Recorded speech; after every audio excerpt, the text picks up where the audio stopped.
Hello, everyone, and welcome to the College Horizons webinar. Today's webinar is titled Unmasking the SAT and ACT. So if you've come here for this, you're in the right place. Thank you for joining us today. This webinar will be recorded, and a link to the recording will be sent to everyone who registered. If you encounter any tech issues today, please use the chat box in your GoToWebinar panel. That should be on the right side of the screen, and we will do our best to help you. To participate on today's webinar, we also invite you to use the question box. That's located also on the GoToWebinar panel on the right side of the screen. At the end of today's presentation, we'll have a few minutes for question and answer, where we will select a few questions from the question box to answer. Any remaining questions should be answered offline by email by either myself or Jay. Before I introduce today's speaker, I would like to briefly introduce myself, our organization, and share a plug for our upcoming programs in 2015. Dosha, my name is Hilary Abe. I'm the Coordinator of Recruitment and Alumni Affairs for College Horizons. I'm Mandan Hidatsa and Urkara, and I'm also a proud alumnus of the College Horizons program going back to my high school years. So for those of you who don't know, College Horizons is a national college access and success nonprofit organization. Our mission is to facilitate the higher education of Native American, Alaska Native, and Native Hawaiian youth. We do this by offering two different kinds of programs or workshops that occur in the summer. College Horizons is our annual program for high school students, and that will be held in 2015. And Graduate Horizons, our graduate admissions workshop for college students and college graduates, that is set to occur again in 2016. That program happens every other year. So as I mentioned, in 2015, we'll be offering two College Horizons workshops for current high school students. The two different programs will actually occur on two different college campuses. The first program will be held at Bowdoin College in Brunswick, Maine. The other at Stanford University in Stanford, California. And as you can see, the dates are listed for those on the screen. College Horizons can best be described as a thorough crash course on the college application and financial aid process for rising juniors and seniors in high school. For 6 days, 100 Native students come from all over the country to experience residential life on a campus, learn the ins and outs of the college application process, and hone their application materials by working one-on-one with program faculty and making lasting friendships with other students. But most importantly, students are acquiring the tools to make their college goals and dreams a reality. We partner with over 40 of the nation's finest universities and colleges who also serve as faculty at our programs. Financial aid to our programs is available for students who qualify to help pay for tuition and travel expenses. The application to this summer's programs will become available by October 15th. However, students can sign up now through our website at the link on the screen at collegehorizons.org so that they can receive the application as soon as it becomes available. Our programs are open to Native American, Alaska Native, and Native Hawaiian sophomores and juniors in high school who maintain a 3.0 GPA or above and have proof of enrollment or status. Please check our website for more details or find us on Facebook and Twitter. And now, without further ado, I'm excited to introduce today's speaker. Jay Rosner is the Executive Director of the Princeton Review Foundation, a longtime faculty member of both our College and Graduate Horizons programs, and last but not least, a real certified bona fide test prep expert. Many students have found success on standardized tests by using and following Jay's strategies, and we are really grateful that he agreed to present on today's webinar. Jay? Thank you, Hilary. My name is Jay Rosner, and I'm glad that you're joining us today. I'm going to be talking about the SAT and ACT. What Hilary didn't mention is he followed my suggestions and did very well on an important admissions test that he took. So I'm going to take the next 26 or 27 minutes and give you the very best information that I can on how to think about and approach the SAT or the ACT. Virtually everything I tell you will apply to both tests. I will mention when I'm giving advice that only applies to one test or the other. So just a quick comment or two about the Princeton Review Foundation, which is a nonprofit, and what I do. I do workshops for students, for admissions staff, for high school faculty, for all kinds of folks in education, both at the high school and the college level. And I have collaborations with great Native American organizations, a few of which are listed there. It might interest you that I've been a critic of these tests for over 20 years. I don't think the tests are very good, but the tests are very, very important, particularly for competitive and selective universities. Four-year schools that have more applicants than they have seats in their freshman classes put considerable weight on these tests. And the more selective the school is, the more weight is placed on the SAT or ACT. So while the tests, I believe, are flawed in various ways, they are very, very important. So my work is both to criticize the tests and to help students like you, or if you're an educator, students with whom you work, get their best score. So just a couple of brief comments about the ACT and the SAT. Many of you probably know the information on this slide, but I just want to make sure that everyone is on the same page. Most four-year colleges require either the SAT or the ACT. Not all colleges, not all four-year colleges require an admissions test. Some colleges are test optional, and I'll make a few more comments about that in a moment. Here's a quick summary of the SAT. It's a 3-hour, 45-minute test. It's given 7 times a year in those months. And a quick summary of the ACT. It's a 3-hour test, a little shorter than the SAT. There's an optional essay that's 30 minutes long, making the ACT 3 hours and 30 minutes if you take the essay.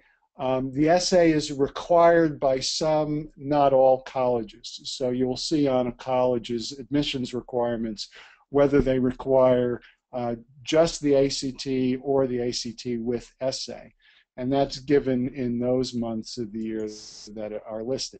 You want to sign up about 5 weeks before the test date, or you'll end up paying a late fee, which no one really wants to do. You can sign up 4, 3, 2 weeks before these tests typically and pay a late fee.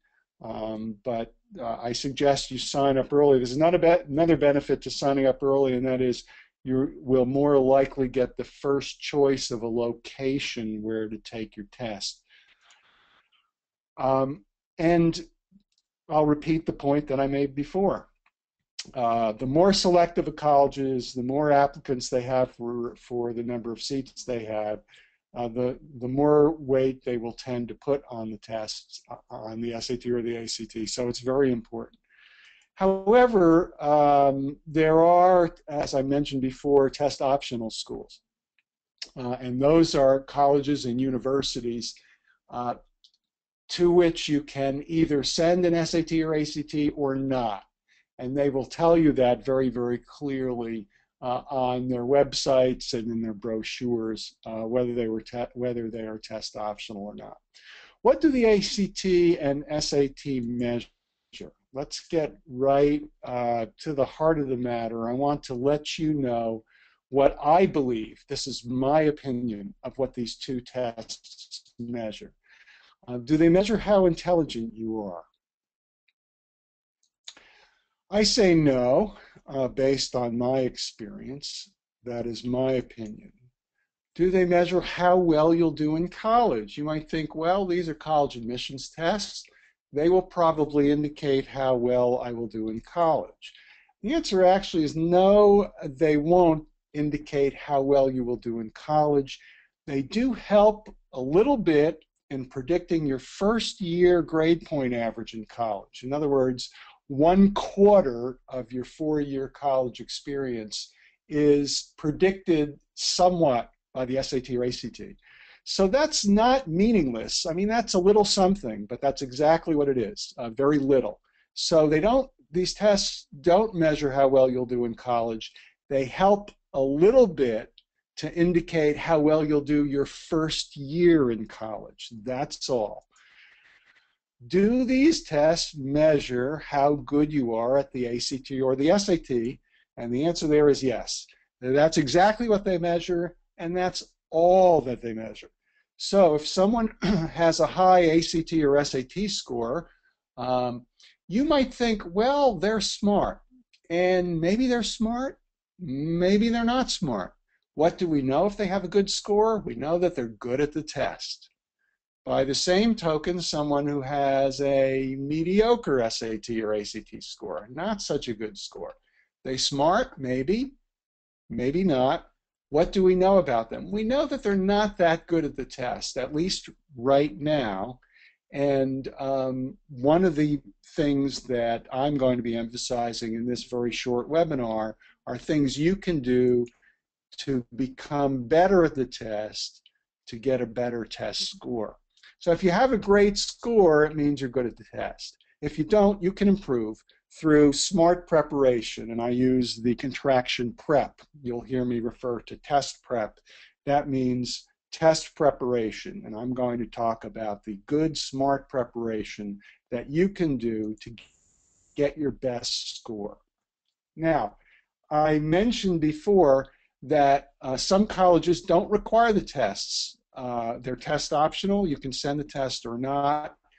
And at the last College Horizons conference, these were test optional colleges that attended that conference. These are not all the test optional colleges in the country. There are many more, but this is just a sampling of some of the colleges that are test optional. And then there's another category of test flexible colleges, and these are colleges, and I'll put those some of those colleges. These were just the ones at the College Horizons conference. There are more. These colleges have requirements where if you have a certain grade point, you don't have to submit a test score, and they vary somewhat. So you have to actually look at what their requirements are. So that you know, there are some colleges, not a real lot, but several dozen colleges out there that you might be considering applying to, which are test optional or test flexible. So here are questions you might have about these tests. Should you take the SAT? Should you take the ACT? Should you take both? I'm going to strongly suggest that it doesn't matter a whole lot which test you take. All of the colleges that require a test will take either one.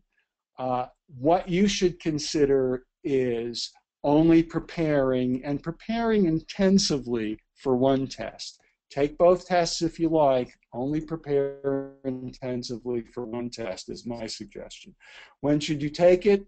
Ideally spring of the junior year, fall of the senior year is a fallback time to take the test. You need to, you might be wondering how to register for the SAT or the ACT. You can do it online with a credit card. That's my little CC abbreviation there. You typically need a picture to upload a picture to register. You can also register from a booklet that you can get from your counselor. Very important, if you need a fee waiver, if you have, if you or someone you know has difficulty paying the test fee, fee waivers are available. Ask your counselor early. 5, 6, 7 weeks before you want to take the test, you should be asking your counselor for a fee waiver if you need one. How many times should you take the ACT or the SAT? I'll be discussing that. I have a slide on that. And are there any good ways to avoid these tests? Well, not really. Most students will apply to 5, 6, 7, 8 colleges, perhaps a few more, perhaps a few less. It's very unusual that a student will have their whole college list that consists of test optional colleges. If you happen to have that, you will not need to take a test, but that is highly, highly, highly unusual. If you want to apply to 8 colleges and 4 of them are test optional and 4 of them require a test, you'll obviously have to take a test. So most of you, the vast majority of students, need to take one of the tests to have options for applying to four-year colleges. You will hear about SAT changes. The SAT is not changing for juniors or seniors this year. By the time sophomores come around, there will be some changes, unfortunately, on a short webinar like we're doing today. I just don't have time to talk about the changes. But if you're a sophomore, you'll want to research the changes before you take the SAT, and you'll have 2 years to do it, to research the changes. SAT subject tests are a separate set of short tests, typically 1 hour in length, that a few students will need to take only if your college or university to which you're applying requires them, and you find that out on their website or in their information booklets. It's typically only the most highly selective colleges, the most difficult colleges to get into, that require SAT subject tests. So some of you might find that you need to take subject tests. Most students will not need to take them. Again, in a short webinar like today, I won't have time to cover SAT subject tests. You can go to one of the SAT websites and read a little bit more about them. Now, this is how some students see the SAT as kind of, or ACT as a kind of a maze, but I'm going to quickly take you through some things about the SAT and the ACT. These tests are much more similar than different. So if you're thinking, wow, how do I decide which test to take? What are the differences? Well, there are a few differences, but they're way more similar than different. They're both mostly bubble tests. They're both 3 hours or more. There are a lot of similarities. Let me run through some of the similarities. All colleges will accept either test. Hampshire College is the only college in the country that says, we don't want you to send us a test score. Please don't, we won't look at it. It's the only four-year college in the country. Every other four-year college either requires a test or is test optional or is test flexible, where you can send in a test score if you like. But either test. You might hear some adults say, well, more colleges accept the SAT or more colleges accept the ACT. That's old news. For the last 3 or 4 years, all colleges will accept either test.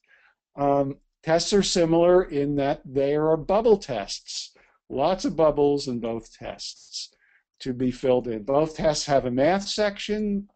Both tests have a reading section called slightly different names. Both tests have a grammar section called slightly different names that you see in parentheses there.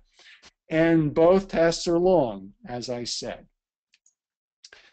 Now, here are the few differences between the ACT and SAT, just so you know what the differences are. The ACT has a misnamed science section. It's called science, but they really shouldn't use that name for it. It's actually reading charts and graphs with science topics. Very, very little science, actual science knowledge is required.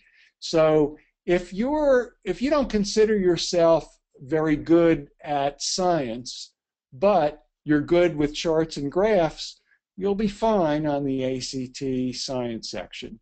Take a look at the section, take a look at a practice test, and you'll see what it looks like. And you'll see that science terminology is used, but you don't really have to know any science to do well on that section. The ACT is more speeded than the SAT. You have to move a little more quickly through the ACT. And the SAT has some tricky questions, which you can skip and still get a good score. The ACT, in contrast, has questions that are more like the questions that you see in high school courses. So which test should I take? Here are some of the considerations. It doesn't really matter as long as you prepare intensively to get your best score. Some things to consider in deciding which test is taken by most of your classmates, where there might be a more convenient location for one test over the other.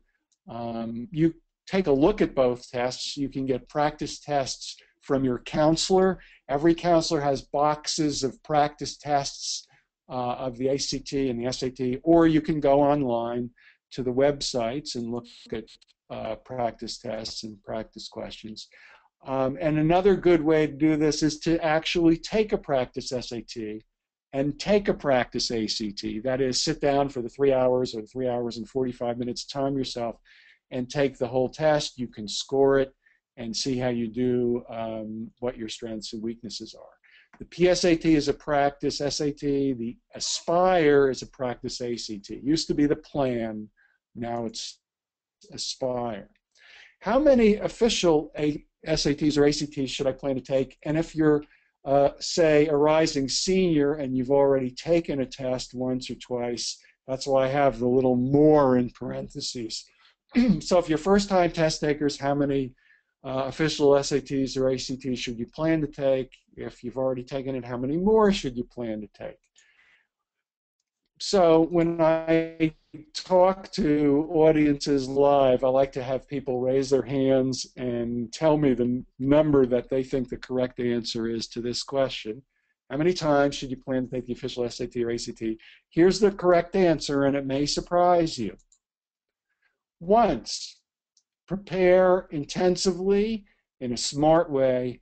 Get it right the first time, or if you've taken it before, get it right the next time. Get your best score, and I'll tell you how to get your best score in a moment. I'll give you a specific test prep plan. Now, you want to plan to take the SAT or ACT only once, but things happen, so you want to have a fallback. So you have a target test date. That's the one date that you want to take it and get your best score. You have planned ahead of time a fallback test date to take the test the second time if you feel you need to or if you want to. But if you prepare intensively, if you prepare in a smart way, you get your best score the first time, you don't need your fallback. You don't need to take the test the second time. Again, if you're thinking about taking both tests, take a practice test of each and then decide which one you're going to do some intensive prep for. When should most students take an official SAT or ACT? What's the target test date? Well, spring of the junior year, ideally, after your preparation. And if you're advised to do something else, you might want to contact me and tell me what the basis of that advice is. There are very, very, very few students in very, very, very few situations who should do something else other than taking the SAT or ACT in the spring of this junior year. Now, if you happen to be a senior on this webinar and you haven't taken the SAT or ACT yet, you need to get to it. You need to get to taking the test as early this fall as you can. And at the very end of this webinar, I'll give you some suggested test dates. Now, this is the single most important slide I will show in this webinar. This slide is way more important than any other slide because I'm going to give you a test prep plan.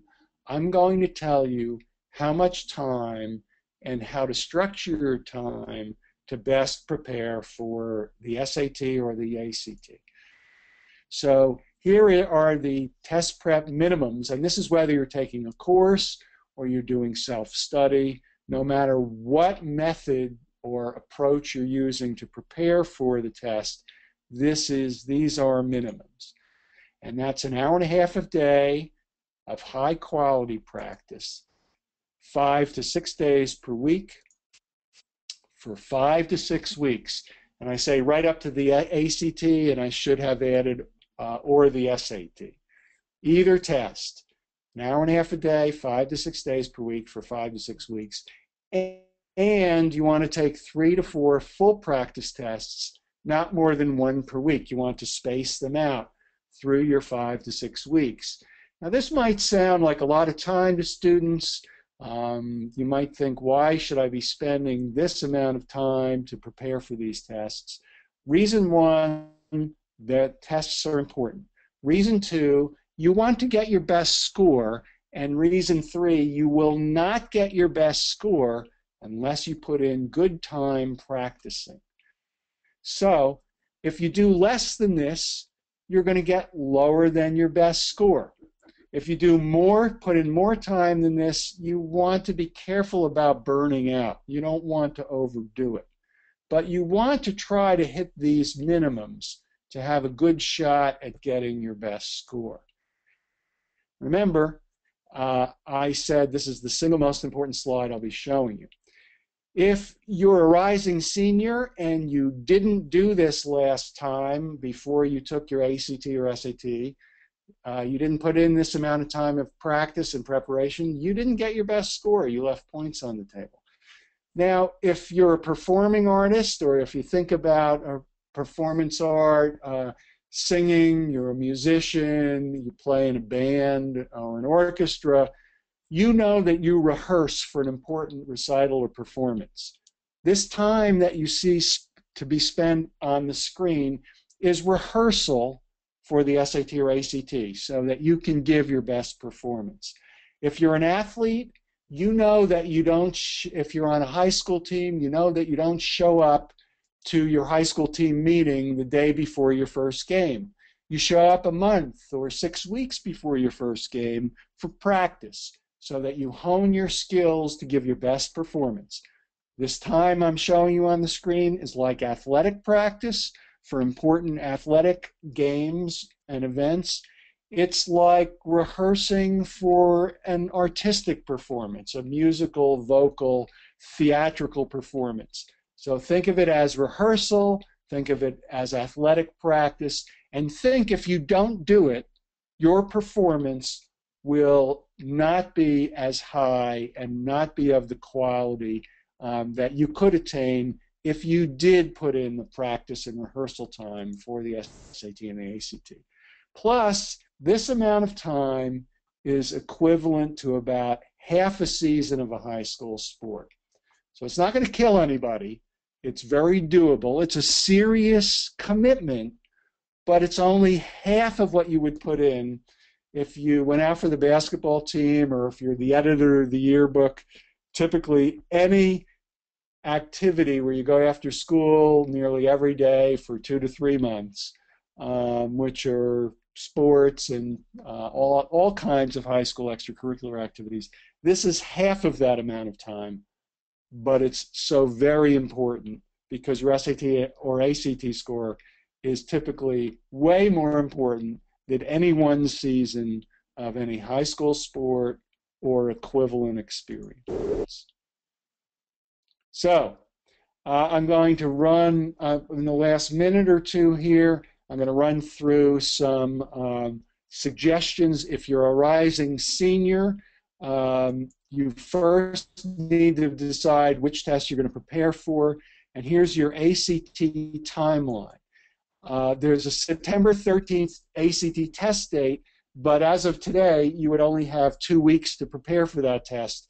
It's a little early if you haven't started preparation to really get in good shape to get your best score on that date. But on September 13th, you can start your prep, get a fee waiver if you need one, and register for the ACT. The deadline is September 19th, so I'm suggesting you register a little early. And October 25th is your target ACT test date.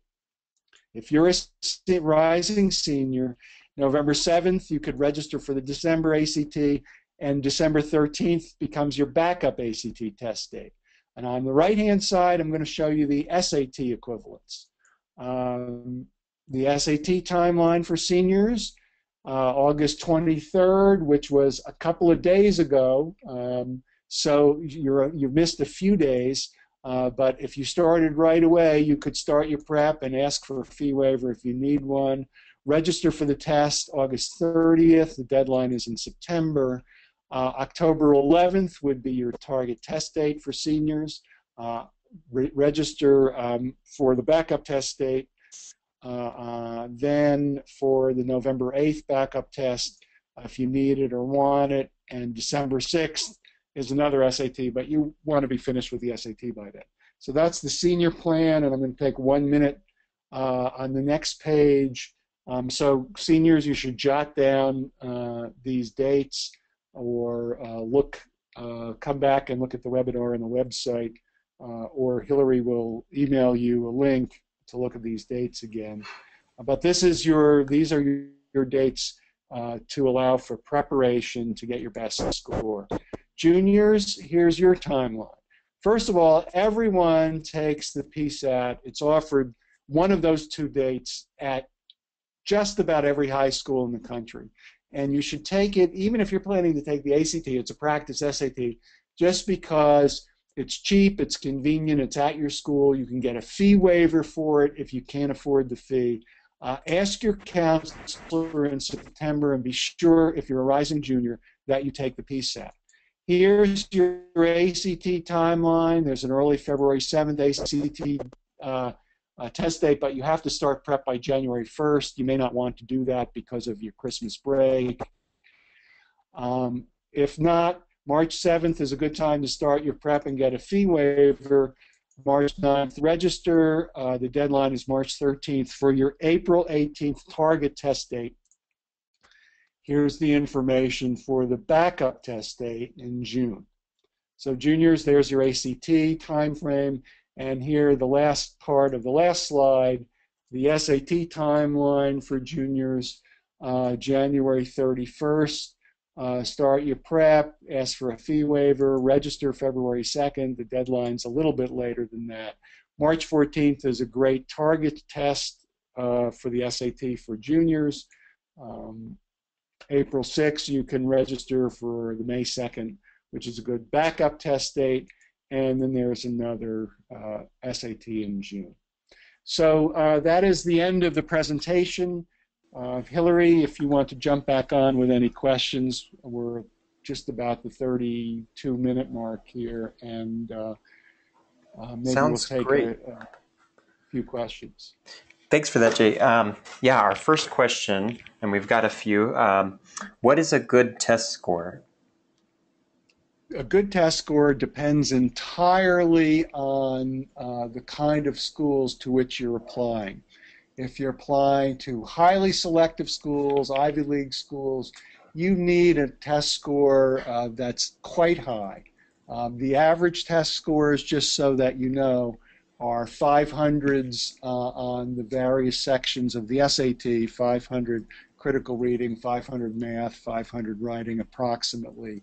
And the average ACT composite score is 21.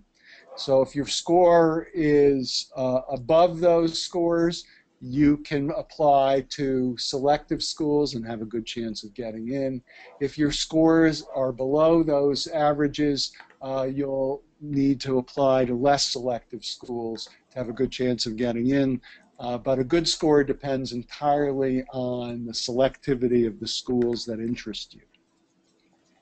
Great. Okay, our next question is, what can I do to prepare if I don't have much money for a test prep course? Excellent. Excellent question, and I'm glad it was asked.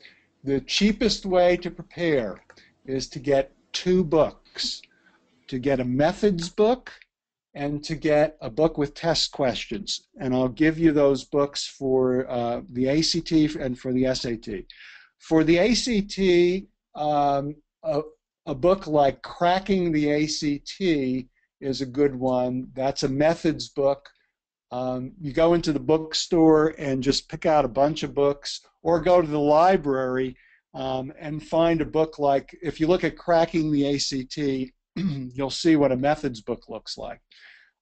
Another book that is useful, and there's Cracking the ACT and SAT are good methods books, but they're not the only ones.